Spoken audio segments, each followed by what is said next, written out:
손흥민 선수가 부상으로 빠진 자리에 이번 경기에 컨테 감독은 페리시치를 공격수 위치에 기용했습니다. 페리시치로서는 그동안 틈틈이 노리던 손흥민 선수의 포지션을 그가 부상으로 빠지고 나서야 쟁취할 수 있었는데요. 영국 축구 전문가들 역시 이를 언급하며 페리시치가 꿈에 그리던 자리를 얻었다. 그토록 원하던 자리를 차지했는데 이번 경기에서 어떤 모습을 보여줄지 기대된다라며 페리시치의 활약을 기대했습니다. 무언가 자신이 있기 때문에 그동안 그런 행동들을 보여줬던 것이라고 생각한 듯 싶은데요. 그러나 결과는 처참했습니다. 이와 함께 경기 중 페리시치의 충격적인 한 장면이 포착되며 영국 해설진들은 당황스러워하기까지 했는데요. 이는 순식간에 해외 축구 커뮤니티들로 일파만파 퍼지며 화제를 모으고 있습니다. 도대체 손흥민 선수의 역할을 대체해본 페리시치에게 어떤 모습이 보였길래 이렇게 이슈가 되고 있는 것일까요?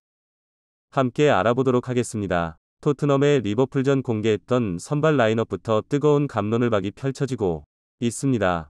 토트넘은 한국 시간 7일 오전 1시 30분 잉글랜드 런던 토트넘 하스퍼 스타디움에서 열린 리버풀과 2022-2023 시즌 잉글랜드 프리미어리그 15라운드 홈 경기를 치렀었는데요. 토트넘은 굉장히 위태로운 위치였습니다. 토트넘의 부상 이탈이 상당하기 때문입니다. 소비의 종초 크리스티안 로메로가 나오지 못하는 상황에서 공격의 중추인 손흥민 선수까지 안면골절 부상으로 인해 결장하며 토트넘은 전례 없는 비상이 걸렸습니다. 손흥민 선수는 월드컵 개막전까지 열리는 3경기에서 모두 결장할 예정인데요. 이뿐만 아니라 토트넘은 히샬리손과 대한 콜로세스키, 루카스 모우라의 몸 상태가 모두 정상이 아니기 때문에 그들의 활약을 기대할 수도 없습니다. 때문에 콘테 감독은 부상으로 빠진 손흥민 선수의 포지션에 자신의 양아들 페리시치를 기용했는데요. 이번 경기 토트넘은 이번 페르시치와 해리 케인을 투톱으로 배치했습니다. 이에 리버풀은 433으로 맞섰는데요.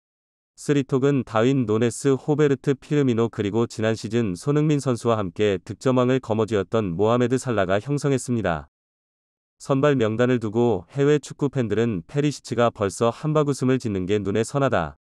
그렇게 호시탐탐 손흥민의 자리를 노리더니 정말 얻게 되지 않았냐. 이번 경기에서 그가 어떤 모습을 보여줄지 기대된다와 같은 반응들을 보였습니다.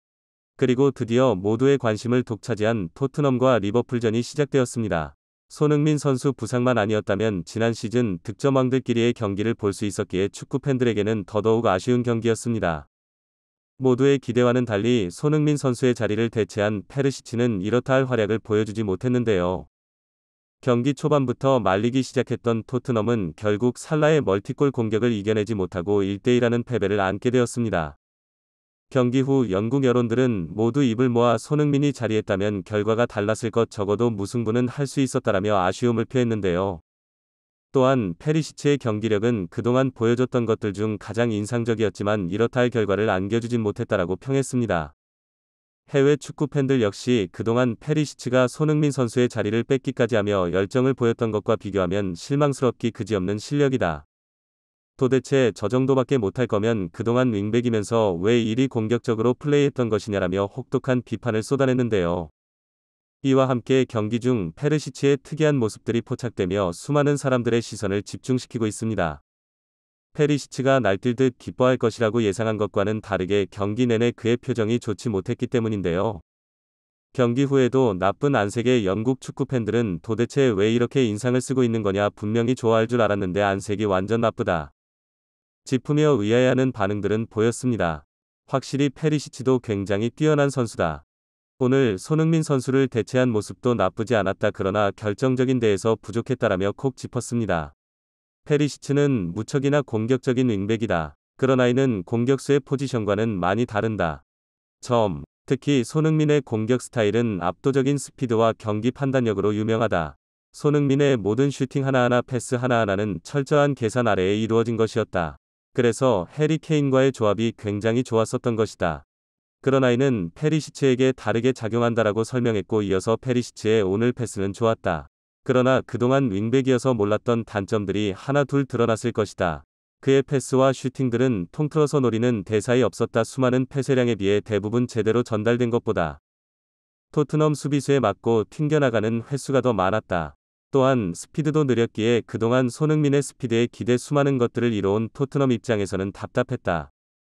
페리시치는 생각보다 손흥민이 담당하는 영역이 너무 넓어 깜짝 놀라고 난처했을 것이다. 확실히 토트넘이 해리 케인과 손흥민에게 너무 기대는 것에 문제점이 보이는 경기였다라고 설명했습니다. 그들은 페르시치는 해리 케인과의 조합에서 이득을 얻을 수가 없었다.